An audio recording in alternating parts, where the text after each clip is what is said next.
1 Samuel capítulo 15, o versículo 11. O Senhor dos Exércitos diz: arrependo-me de haver constituído Saul. Prestem atenção o que Deus diz. No mesmo capítulo, a glória de Israel não mente, nem se arrepende. Como é que pode? Acima, Deus diz: eu me arrependo de ter constituído Saul rei. Abaixo, no mesmo capítulo, ele diz: eu não sou homem para me arrepender. A glória de Israel nem mente, nem se arrepende.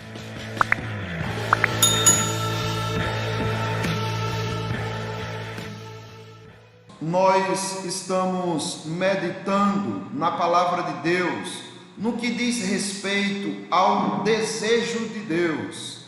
Nós vimos o texto em Timóteo, onde Deus fala em sua palavra, o apóstolo Paulo escreve que Deus deseja que todos os homens sejam salvos. Aqui nós vamos ver outra passagem que é muito usada no meio arminiano, para dizerem que Deus de fato deseja que todos os homens, sem exceção, sejam salvos. Nós vimos que no texto de Timóteo, Deus está tratando ali com classes, dizendo que não existe ninguém a quem Ele não possa salvar, a quem Ele não deseja salvar, de todas as classes sociais que existem no mundo, inclusive até aqueles a quem os apóstolos e até mesmo muitos cristãos diziam: não, os ricos e os poderosos, eles não têm parte no reino de Deus. Então Paulo escreve a Timóteo dizendo: olha, ore por essas autoridades. Deus deseja que todos os homens sejam salvos. Não tem uma classe especial que Ele escolheu para ser salvo. Não vão ser só os pobres, não vão ser só os negros, não vai ser só as mulheres, vai ser todos, de todas as classes sociais. Deus tem seus escolhidos e deseja que todos eles sejam salvos. A passagem que nós veremos a respeito do desejo de Deus se encontra em 2 Pedro, capítulo 3, do 9 ao 10, que diz assim: não retarda o Senhor a sua promessa, como alguns julgam demorada. Pelo contrário, Ele é longânimo para convosco, não querendo que nenhum pereça, senão que todos cheguem ao arrependimento. Virá, entretanto, como ladrão o dia do Senhor, no qual os céus passarão com estrepitoso estrondo, e os elementos se desfarão abrasados. Também a terra e as obras que nela existem serão atingidas. Se você refletir num contexto aqui, você já tem muitas dicas de que Deus não está se referindo a todos os seres humanos, sem exceção. Porque o que Pedro está fazendo é escrevendo para a igreja do Senhor. E ele está dizendo: não retarda o Senhor a sua promessa, como alguns julgam demoradas. Ou seja, alguns estão julgando a promessa de Deus demorada. Pelo contrário, esse tempo é Deus mostrando que Ele é longânimo. Para quem? Para quem Deus é longânimo? A questão está aí, você só precisa estar atento a cada palavra que é dita. Deus é longânimo para convosco, para com vocês, igreja. Deus é longânimo para convosco e não quer que nenhum de vocês, nenhum se perca, antes que todos cheguem ao arrependimento. Deus está aqui falando no contexto de igreja. A igreja é a reunião de todos os eleitos de Deus, em todos os lugares. E Deus é longânimo e não quer que nenhum destes se perca, mas entra também os eleitos, que ainda nem foram chamados. Por isso que Deus diz: olha, Ele está sendo longânimo para com a igreja dele. Porque se Ele viesse realmente no tempo que vocês desejam, quantos escolhidos seriam condenados, sem conseguirem chegar ao arrependimento? Imagine quantos. Não foi bom que você chegou ao arrependimento?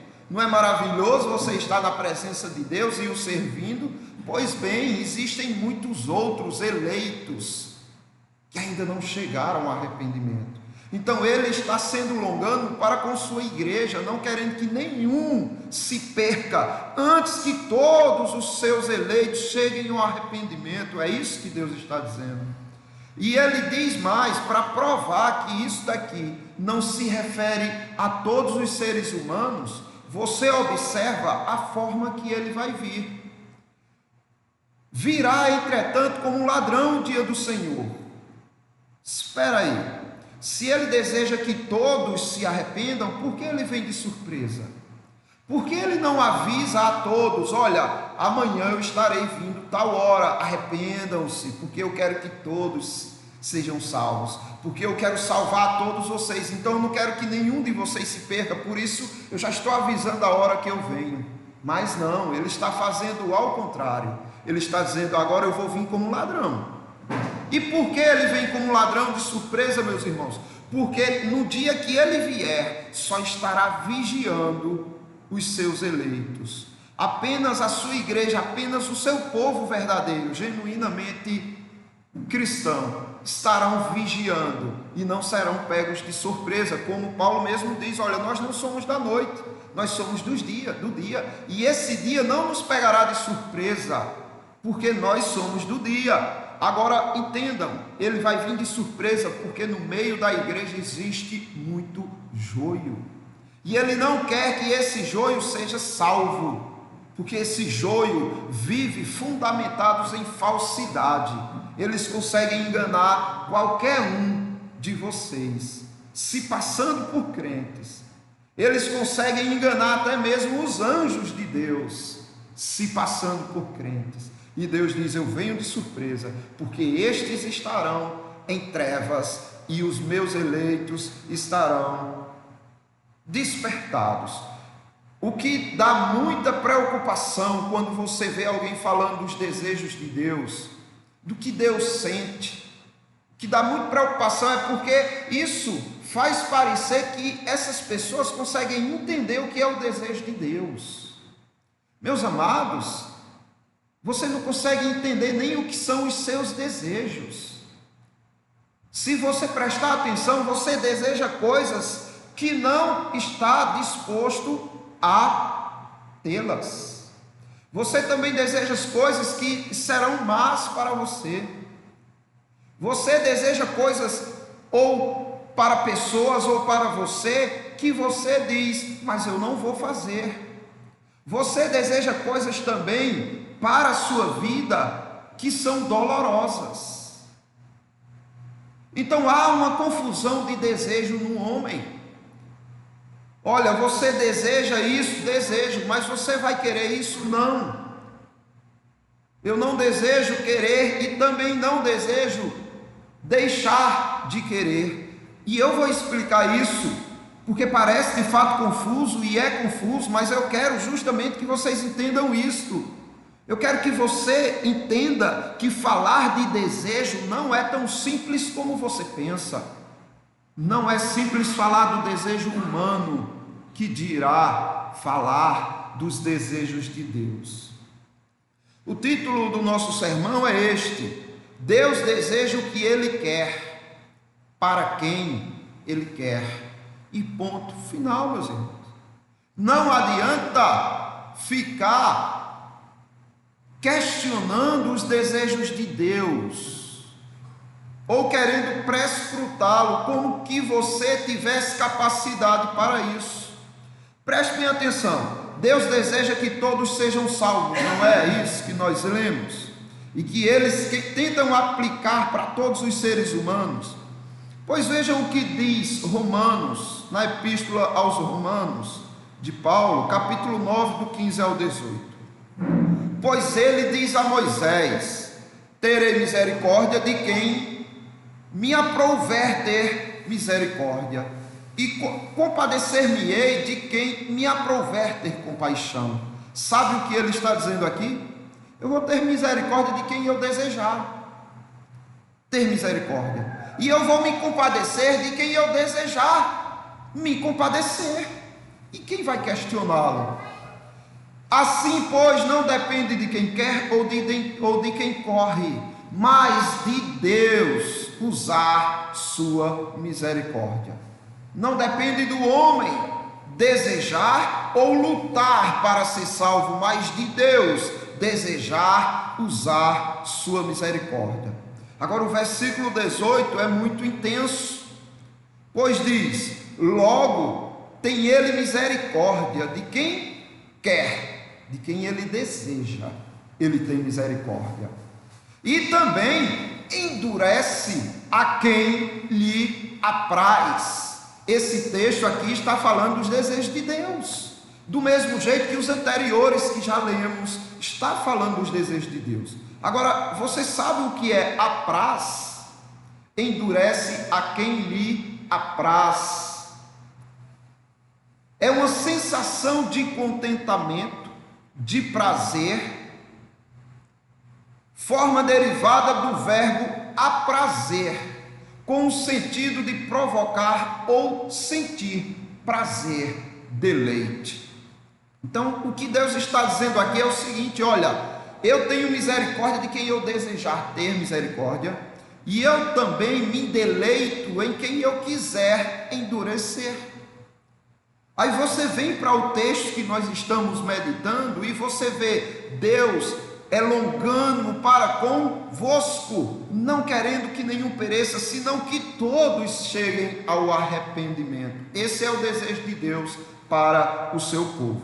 Agora, falar dos desejos de Deus não é tão simples, e eu vou mostrar para vocês o quanto isso é complexo, porque ninguém consegue entender os desejos de Deus.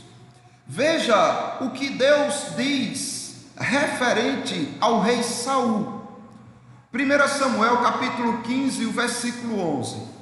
O Senhor dos exércitos diz: arrependo-me de haver constituído Saul rei, porquanto deixou de me seguir e não executou as minhas palavras. Então Samuel se contristou e toda a noite clamou ao Senhor. Por Saul, lógico, não é? Ficou triste. Mas observe o que é que Deus está dizendo aqui: eu me arrependo de ter constituído Saul rei. O que é o arrependimento, meus irmãos? Em sua palavra, o apóstolo Paulo escreve que Deus deseja que todos os homens sejam salvos.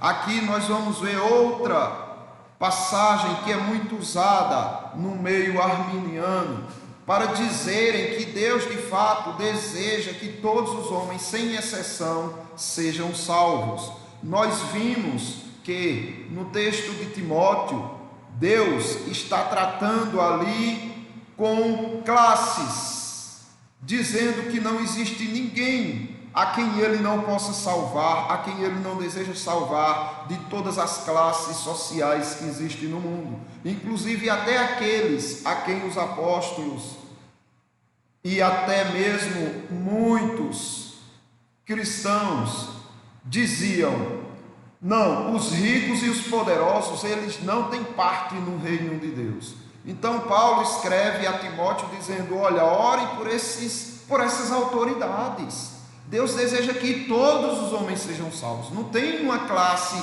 especial que ele escolheu para ser salvo. Não vão ser só os pobres, não vão ser só os negros, não vai ser só as mulheres, vai ser todos, de todas as classes sociais. Deus tem seus escolhidos e deseja que todos eles sejam salvos.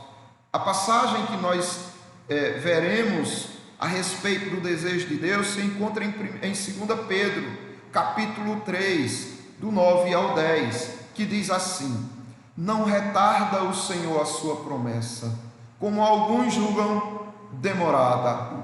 Pelo contrário, ele é longânimo para convosco, não querendo que nenhum pereça, senão que todos cheguem ao arrependimento. Virá, entretanto, como ladrão o dia do Senhor, no qual os céus passarão com estrepitoso estrondo, e os elementos se desfarão abrasados. Também a terra e as obras que nela existem serão atingidas. Se você refletir num contexto aqui, você já tem muitas dicas de que Deus não está se referindo a todos os seres humanos, sem exceção. Porque o que Pedro está fazendo é escrevendo para a igreja do Senhor. E ele está dizendo: não retarda o Senhor a sua promessa, como alguns julgam demoradas. Ou seja, alguns estão julgando a promessa de Deus demorada. Pelo contrário, esse tempo é Deus mostrando que Ele é longânimo. Para quem? Para quem Deus é longânimo? A questão está aí, você só precisa estar atento a cada palavra que é dita. Deus é longânimo para convosco, para com vocês, igreja. Deus é longânimo para convosco e não quer que nenhum de vocês, nenhum se perca, antes que todos cheguem ao arrependimento. Deus está aqui falando no contexto de igreja. A igreja é a reunião de todos os eleitos de Deus, em todos os lugares. E Deus é longânimo e não quer que nenhum destes se perca, mas entra também os eleitos, que ainda nem foram chamados. Por isso que Deus diz: olha, Ele está sendo longânimo para com a igreja dele. Porque se Ele viesse realmente no tempo que vocês desejam, quantos escolhidos seriam condenados, sem conseguirem chegar ao arrependimento? Imagine quantos. Não foi bom que você chegou ao arrependimento? Não é maravilhoso você estar na presença de Deus e o servindo? Pois bem, existem muitos outros eleitos que ainda não chegaram ao arrependimento. Então Ele está sendo longânimo para com sua igreja, não querendo que nenhum se perca, antes que todos os seus eleitos cheguem ao arrependimento. É isso que Deus está dizendo. E Ele diz mais, para provar que isso daqui não se refere a todos os seres humanos, você observa a forma que Ele vai vir. Virá, entretanto, como um ladrão o dia do Senhor. Espera aí, se Ele deseja que todos se arrependam, por que Ele vem de surpresa?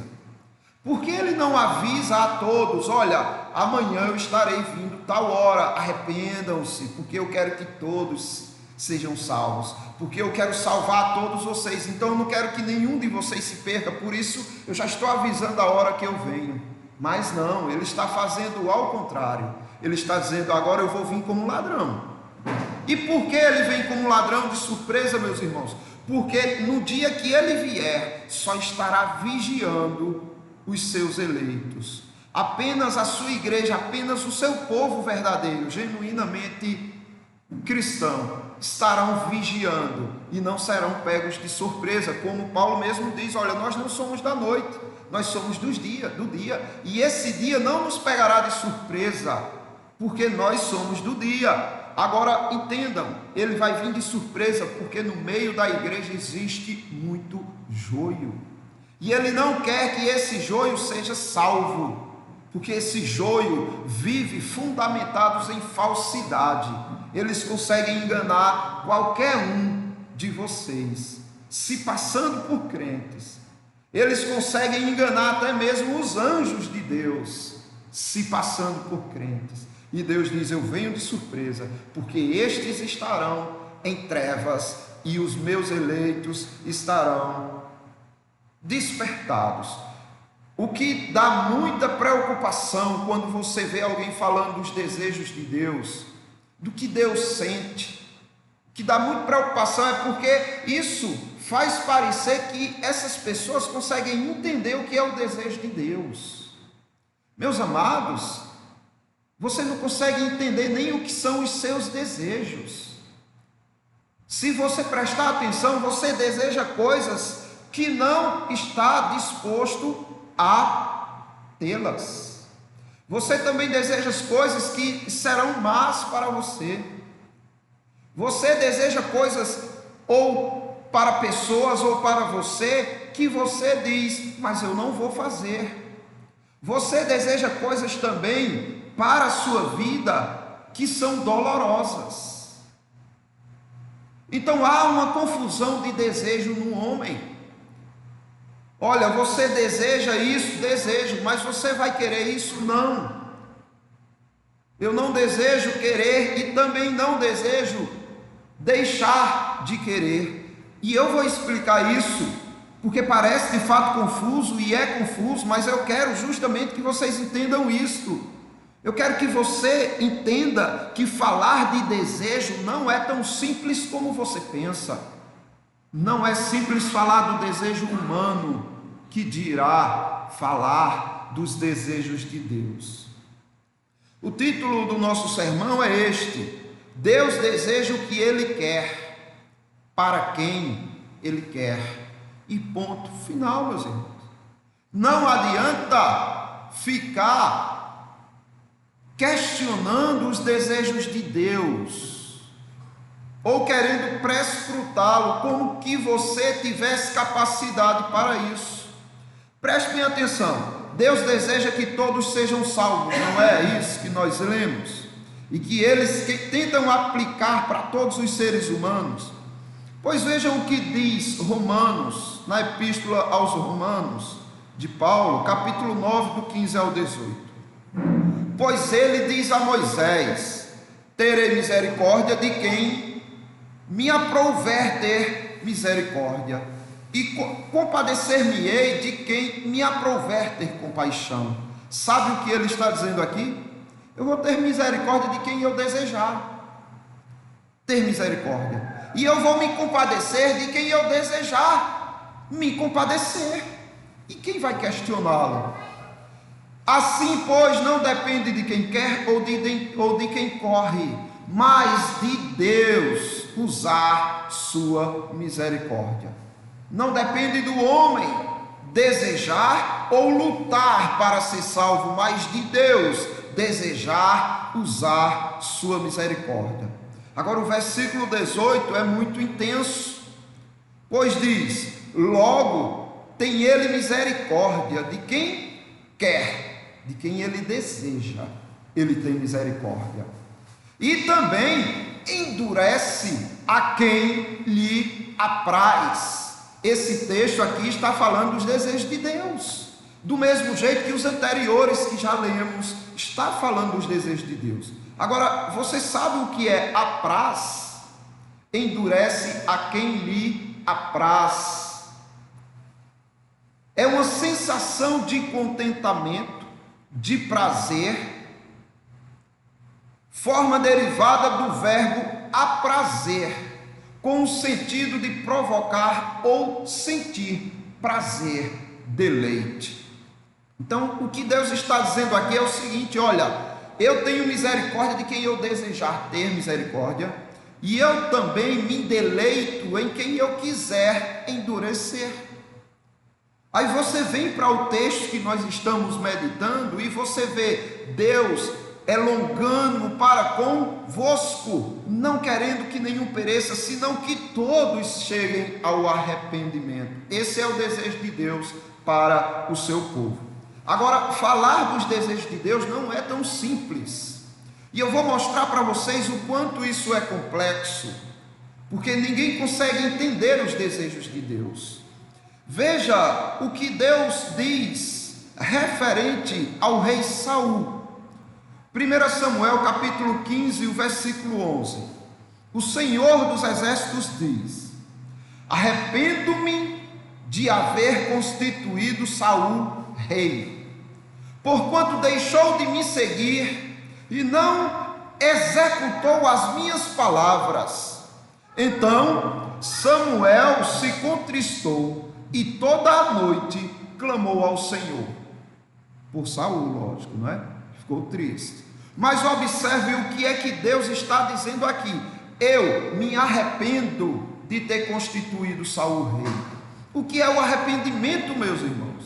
O arrependimento é aquilo que traz mais pavor ao homem, porque é algo que ele diz: para que eu fiz isso?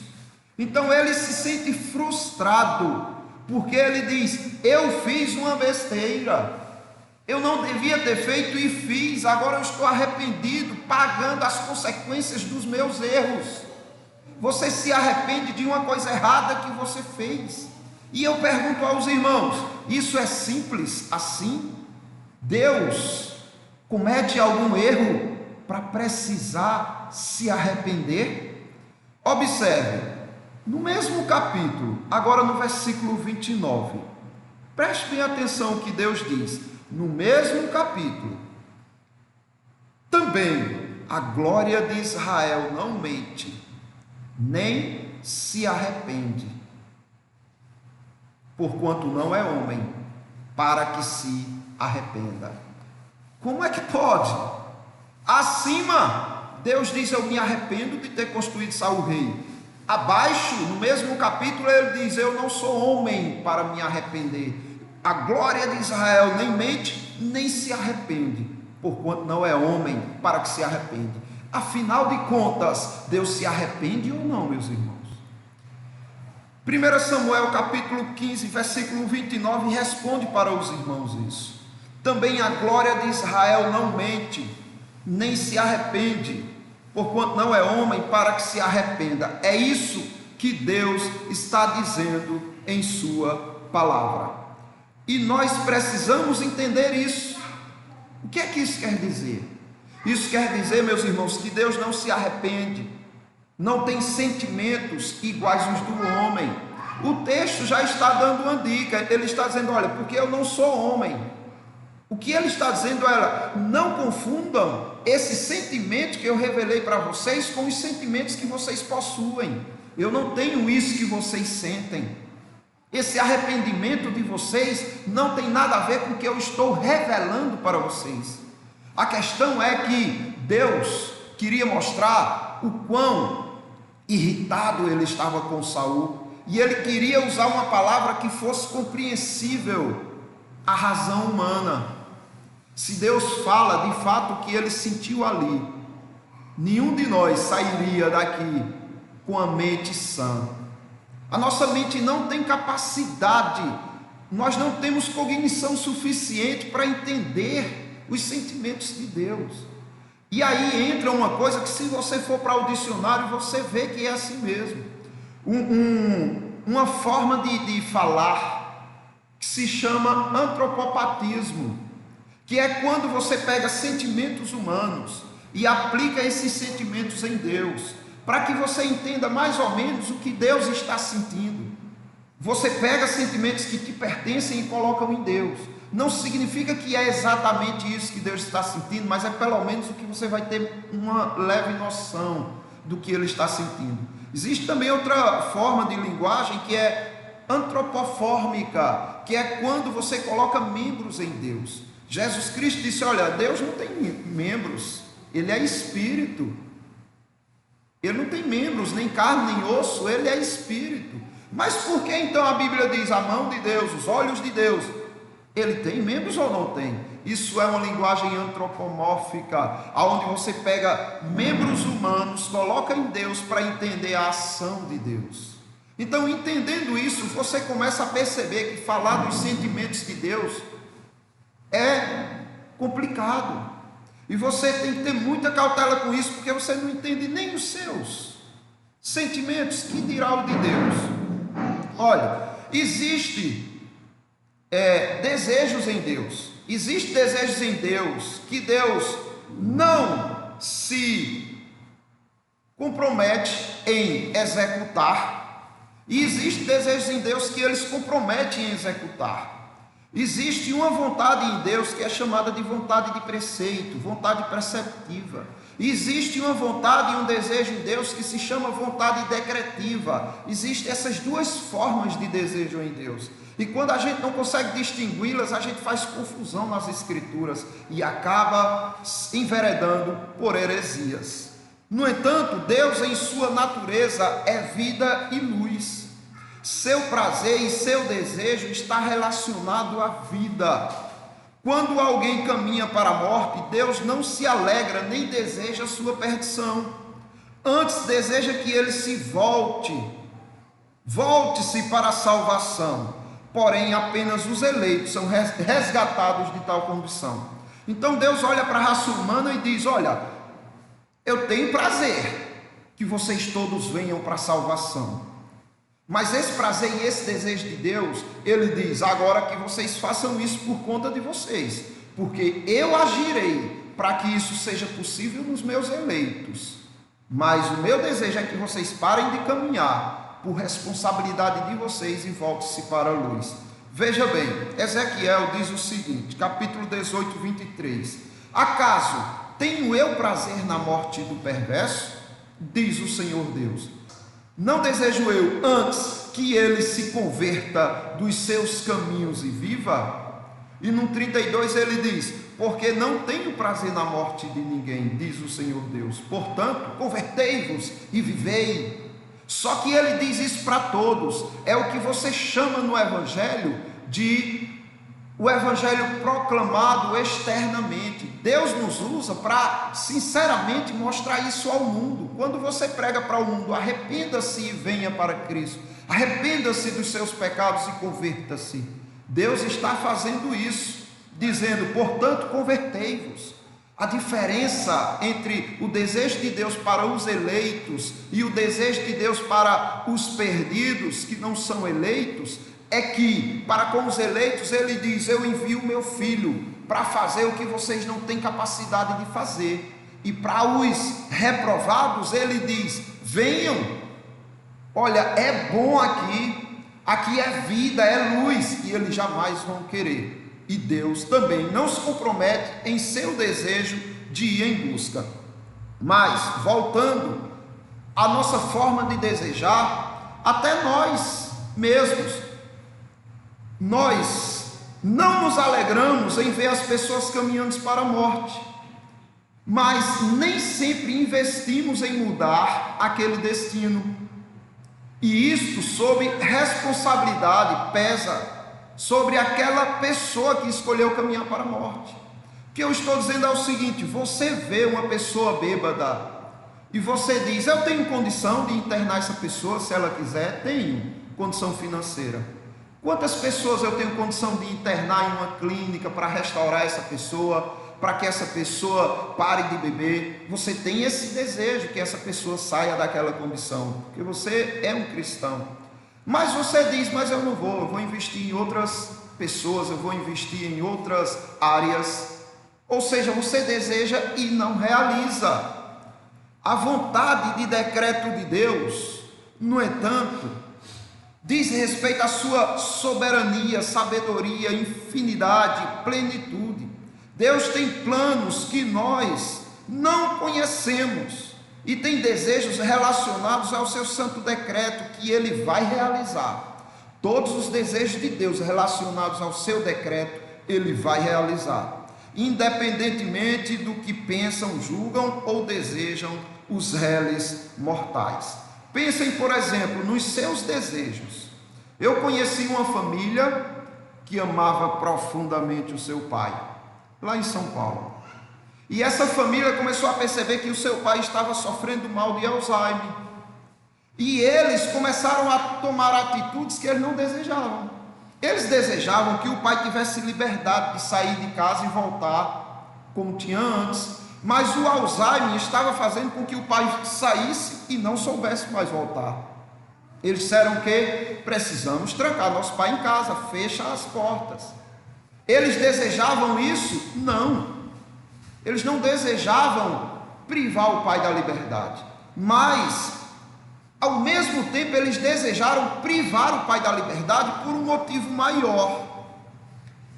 Agora veja, não desejavam também internar o pai no asilo e tentaram de tudo, mas a doença foi se agravando e o pai começou a ficar agressivo com a esposa, que já era idosa. E eles disseram, a gente faz o quê? E choraram muito e se reuniram e disseram, nosso desejo é um, mas nós vamos fazer de outra forma. Ou seja, eles desejavam que o pai continuasse em casa, mas levaram o pai para um asilo, porque eles desejavam que o pai não se machucasse. Então você começa a observar, por exemplo, numa amputação, se o médico diz, olha, você vai ter que amputar sua perna, ou todo o corpo vai apodrecer e você vai morrer. Você deseja amputar? Não, quem é que tem prazer em amputar a perna? Mas você diz, tá bom, ampute, mesmo sem prazer, mesmo sem desejar, você diz, ampute minha perna. Você pode também ter desejo de sair comprando tudo por aí com o seu cartão. Você deseja, olha, eita, eu preciso disso. mas você para e pensa: eu não tenho condição financeira para isso. Então seu desejo é freado por causa de alguma coisa que existe por trás daquilo. A diferença entre nós e Deus nestas escolhas é que nós a tomamos ou não por incapacidade de escolher o contrário, e Deus não. O propósito de Deus agir ou não está oculto nele, porém sabemos que é um plano sábio, santo, justo e bom em seus propósitos. Observe o que Deus está dizendo aqui a respeito dele e de nós. Deuteronômio capítulo 29, versículo 29. As coisas encobertas pertencem ao Senhor, nosso Deus. Porém, as reveladas nos pertencem a nós e aos nossos filhos, para sempre, para que cumpramos todas as palavras desta lei. O que Deus está dizendo é o seguinte: olhe, não pense que você sabe tudo, não, ou tem capacidade de chegar um dia a conhecer tudo. Existem coisas em mim que eu escondi, pertence só a mim. Agora tem coisas que aprove a mim, eu me agradei de revelar a vocês e aos filhos de vocês. Então você começa a observar que você tem que ter cautela, cuidado, respeito, temor e tremor quando for falar de desejo de Deus, da ira de Deus, do amor de Deus. Não confundam estes sentimentos com os que os homens sentem.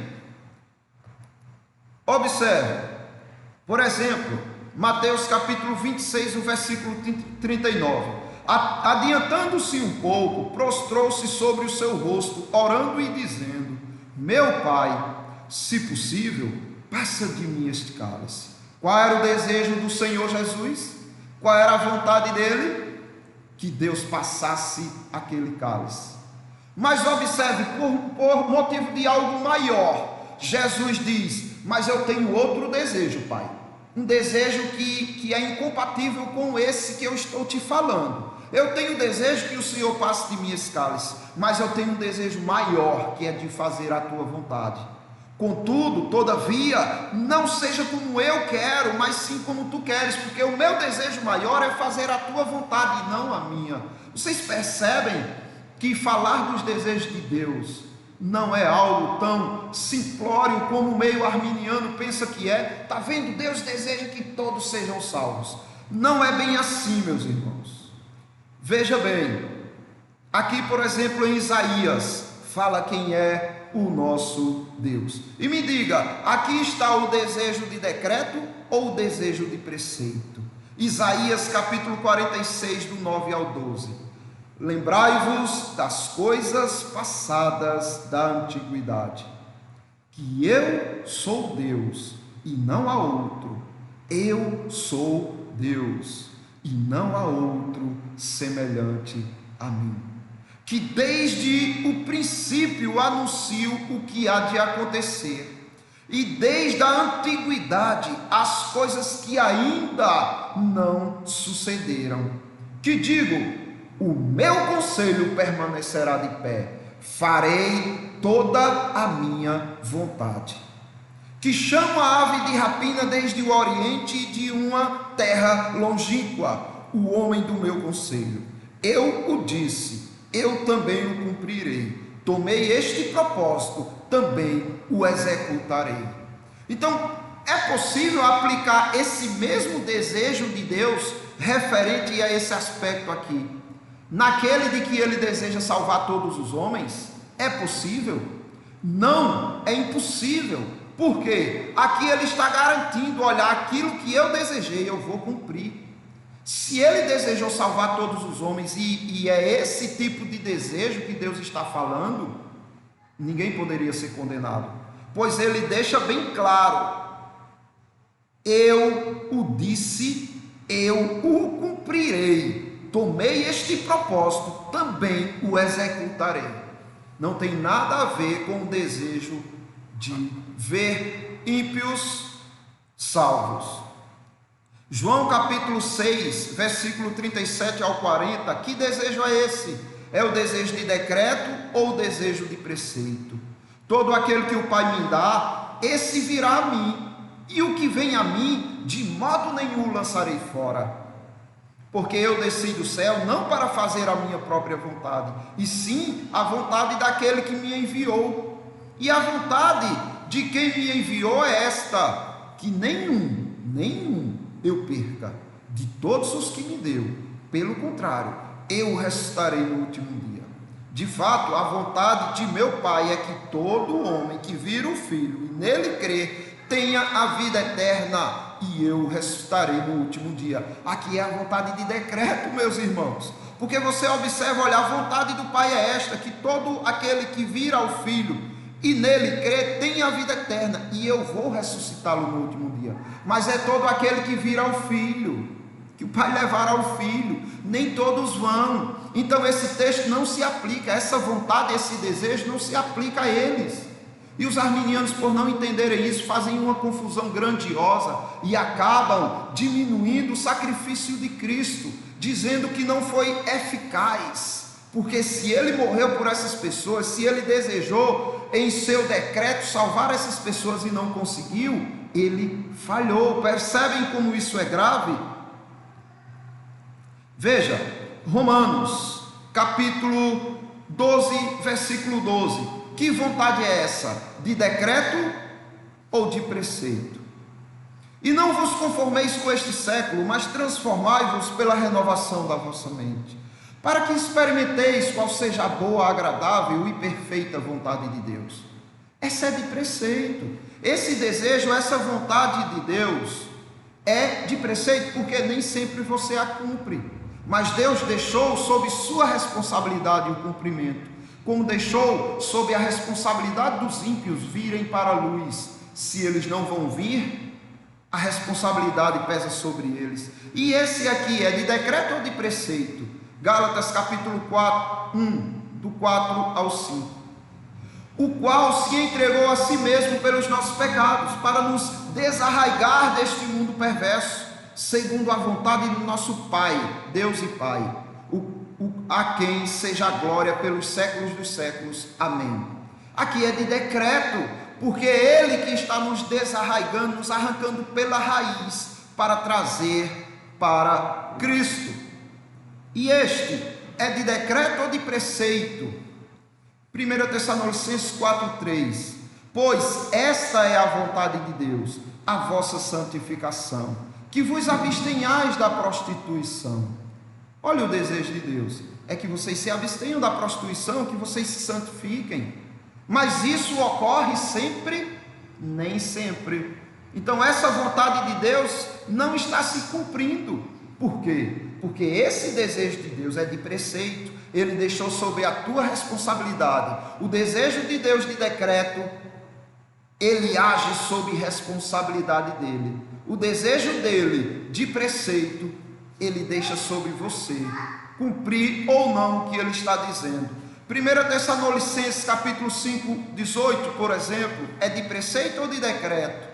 Em tudo dai graças, porque esta é a vontade de Deus em Cristo Jesus para convosco. Quer saber qual é a vontade de Deus, o desejo de Deus para vocês? Que em tudo vocês deem graça. Vocês dão? Nem sempre. Então, estão conseguindo não cumprir a vontade de Deus. Mas que vontade? A de preceito, porque a de decreto ninguém consegue. Aí vem o texto anterior de 1 Timóteo capítulo 2, do 4 ao 6, o qual deseja que todos os homens sejam salvos e cheguem ao pleno conhecimento da verdade. Porquanto há um só Deus e um só mediador entre Deus e os homens, Cristo Jesus, homem, o qual a si mesmo se deu em resgate por todos, testemunho que se deve prestar em tempos oportunos. Que desejo é esse? Desejo de decreto. E quem são esses todos? Todos os eleitos que estão em todas as classes sociais, em todas as etnias. E ele deseja que estes cheguem ao pleno conhecimento e sejam salvos. Porque foram sobre estes que Cristo morreu, foi por estes que Cristo deu em resgate para salvá-los. E o resgate de Cristo é perfeito e não falha. Portanto, quando o Senhor Deus diz: olha, eu não tenho prazer na morte do perverso, diz o Senhor Deus. Não desejo eu antes que ele se converta dos seus caminhos e viva? Aqui é um desejo de preceito. Portanto, não tenho prazer na morte de ninguém, diz o Senhor Deus. Portanto, convertei-vos e vivei. Aqui é um desejo de preceito. O Senhor Deus está jogando a responsabilidade sobre os ímpios e dizendo: olha, venham, porque escolham entre a vida e a morte, a bênção ou a maldição, porque se vocês escolherem a morte, vocês vão ter. Então meu desejo é que vocês escolham a morte, mas eu não vou intervir. Agora, quando é para os eleitos, aí entra o de decreto. Agora, para concluir, eu quero lembrar os irmãos que com todos são assim. Você tem desejo para o filho do vizinho ou não tem? E o que você faz? É igual os desejos que você tem para o seu próprio filho? Não é. Deus é do mesmo jeito. Deus tem bons desejos para os ímpios, mas só para os seus filhos ele executa. E para os ímpios eles também têm. Ele se apraz, se deleita também na condenação deles. Por quê? Porque Deus se alegra com o sofrimento do outro? Não, porque Deus é justo. E se por um lado ele se alegra no arrependimento dos perversos, ele também se alegra na justiça executada, porque as duas coisas alegram o coração de Deus: a justiça e a misericórdia. Então, falar dos desejos de Deus não é coisa simples. Eu só quero dizer para os irmãos que Deus ele tem desejos maravilhosos para a sua igreja. Como ele mesmo diz: eu é que sei que desejos, que planos eu tenho a respeito de vocês, planos de paz e não de morte. Deus ele tem desejos maravilhosos para com o seu povo, mas tem desejos em Deus que ele deixou sob responsabilidade de vocês cumprirem. Desejos como, por exemplo, da santificação. Deus deseja a vossa santificação, mas ele disse: vocês têm essa responsabilidade. Ele está atuando, ele está agindo, ele está capacitando, mas vocês têm essa responsabilidade de escolherem a santidade. É meu desejo para vocês darem graça por tudo, mas eu não vou intervir, vou agir com vocês e não sozinho. E esse desejo vocês vão satisfazer em mim quando vocês assumirem essa responsabilidade. A melhor coisa que vocês podem fazer nesta vida é o que Jesus Cristo fez. Pai, eu tenho esse desejo aqui, mas Senhor, se não te agrada, que seja feito o teu e não o meu. Os irmãos fazem isso em suas orações, e os irmãos, quando não têm a resposta que desejavam, se alegram no Senhor e dão graças porque não tiveram suas orações atendidas? Se sim, louvado seja Deus na vida dos irmãos, e continuem assim. Se não, arrependam-se, porque a responsabilidade do arrependimento pesa também sobre os irmãos, e passem a se alegrar em tudo que Deus faz, e busquem a santidade para alegrar, para que os desejos de Deus sejam realizados na vida dos irmãos. Que Deus abençoe a todos e que todos se comprometam com a vontade de Deus para as suas vidas.